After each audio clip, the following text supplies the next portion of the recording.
সাতপন্থীদের সেদিনের বর্বর ও নেক্কারজনক আক্রমণ শুধু বাংলাদেশের ভেতরেই নয়, বহির্বিশ্বেও দাওয়াত ও তবলিগের মুবারক মেহনতের মর্যাদাকে ক্ষুণ্ণ করেছে। দিনের শুরুতে পিঠে বহন করে ব্যাগের মধ্যে লোহার রড, লাঠি, ইট পাটকেল ইত্যাদি নিয়ে হাতে ব্যাজ পরে পুলিশের ছত্রছায়ায় প্রকাশ্যে দিবালোকে টঙ্গী ইজতেমা ময়দানে গেট ভেঙে ময়দানে আমলরত নিরস্ত্র তবলিগি ভাই, উলামা মাশায়েখ, বয়োবৃদ্ধ সাথী ও ছাত্রদের উপর কারা আক্রমণ করেছিল।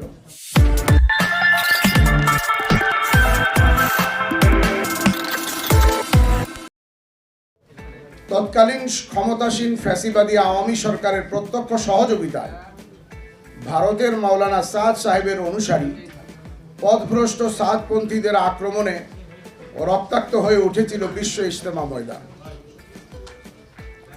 প্রকৃত প্রস্তাবে 2018 সালের 1 ডিসেম্বরে কি হয়েছিল?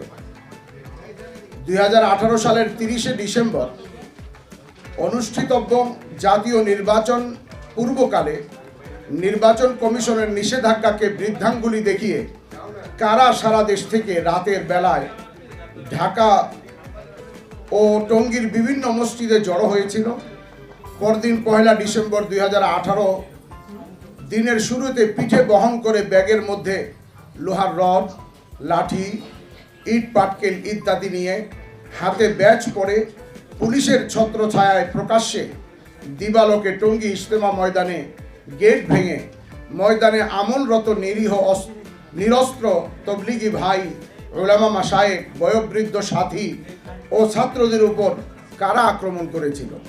ভারতের মাওলানা সাদের এদেশীয় নেতা সৈয়দ ওয়াসিফুল ইসলাম 2018 সনের নভেম্বর মাসের শেষ ভাগে প্রধান নির্বাচন কমিশনারের বরাবর 30 নভেম্বর 2018 হতে 5 দিনের জোর আইন শৃঙ্খলা রক্ষা করার প্রয়োজনীয় ব্যবস্থা গ্রহণ করার জন্য লিখিতভাবে একটি আবেদন করে।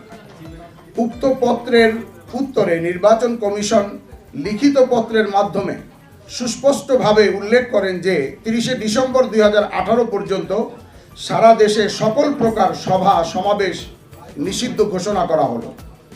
নির্বাচন কমিশনের উক্ত নিষেধাজ্ঞার লঙ্ঘন করে 30 নভেম্বর 2018 সন্ধ্যা হতে সারা দেশ হতে অগণিত সাদপন্থী সন্ত্রাসীরা টঙ্গী ইজতেমা ময়দানে শুরাই নিজাম তথা ওলামা ইকরামের তত্ত্বাবধানে পরিচালিত তাবলিগি ভাইগণের উপর সন্ত্রাসী আক্রমণ করার উদ্দেশ্যে টঙ্গী ইজতেমা ময়দানের চতুর্দিকে বেআইনিভাবে সমবেত হতে থাকে।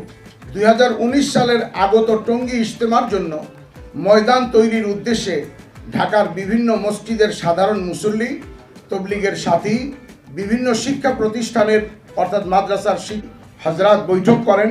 আমরা তৎকালীন স্বরাষ্ট্রমন্ত্রী আসাদুজ্জামান খান কামাল সাহেবকে কল করে অবহিত করি সাতপন্থীদের সেদিনের বর্বর ও নেক্কারজনক আক্রমণ শুধু বাংলাদেশের ভেতরেই নয়, বহির্বিশ্বেও দাওয়াত ও তবলিগের মুবারক মেহনতের মর্যাদাকে ক্ষুণ্ণ করেছে। বিদেশি সাথীদের মনে আতঙ্ক ছড়িয়েছে এবং সেই ঘটনার পর থেকে বাংলাদেশে বিদেশি মেহমানদের আগমন হ্রাস পেয়েছে, যা আমাদের বাংলাদেশের জন্য উদ্বেগজনক। দুঃখজনক বিষয় হলো 2018 সালের 1 ডিসেম্বর সেই টঙ্গী ট্র্যাজেডির পিছনে দিল্লির মাওলানা সাদ সাহেব নিজেও সম্পৃক্ত ছিলেন। তার ইন্ধন, উত্তেজনাকর বয়ান ও বিদেশি শক্তির কলকাঠির ফলেই বাংলাদেশের মাটিতে সাদপন্থীরা এমন নৃশংস আক্রমণের সাহস পেয়েছিল যে এত লক্ষ লক্ষ সাথী বা হাজার সাথী আহত হতাহত হওয়ার পরেও তার মুখ থেকে একটি শব্দ সান্ত্বনামূলক অথবা দুঃখজনক অথবা দুঃখ প্রকাশ কোনো ধরনের কোনো শব্দ তার মুখ থেকে নিঃসৃত হতে আমরা শুনিনি।